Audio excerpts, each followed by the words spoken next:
Hi viewers, gold குருவின் அன்பு வணக்கங்கள். இன்று 25 ஜூலை மாதம் 2025. மணிக்கணக்கில் பேசுகிறத விட குறைஞ்ச அளவு காரியங்களை செய்து முடிப்பது தாங்க புத்திசாலித்தனம். இதை புரிஞ்சு செயல்பட்டோம்னா வாழ்க்கையில் வெற்றி நிச்சயம். இது வேத சத்தியம். இன்று 22 கேரட் தங்கம் 1 கிராம் 9,210 ரூபாய். 22 கேரட் 1 சவரன் 73,680 ரூபாய். நேற்று காலையில் 1 கிராம் தங்கம் 9,255 ரூபாய்க்கு விற்பனை துவங்கியது. அதைத் தொடர்ந்து தங்கத்தின் விலையில் எவ்வித மாற்றமும் இல்லாமல் நேற்று முழுவதும் அதே விலை நீடித்தது. அந்த விலையை இன்று காலை தங்கத்தின் விலையுடன் ஒப்பிட்டு பார்த்தால் கிராம் ஒன்றிற்கு 45 ரூபாய் குறைந்துள்ளது. ஒரு சவரன் ஒன்றிற்கு 360 ரூபாய் குறைந்துள்ளது. 24 கேரட் 1 கிராம் தங்கம் 10,185 ரூபாய்.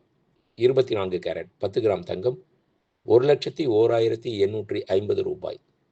வெள்ளி 1 கிராம் 128 ரூபாய். 1 கிலோ பார் வெள்ளி 1,28,000 ரூபாய். வெள்ளியில் விலையில் எவ்வித மாறுதலும் இல்லாமல் அதே விலையே தொடர்கின்றது. நன்றி. வாழ்க வளமுடன்.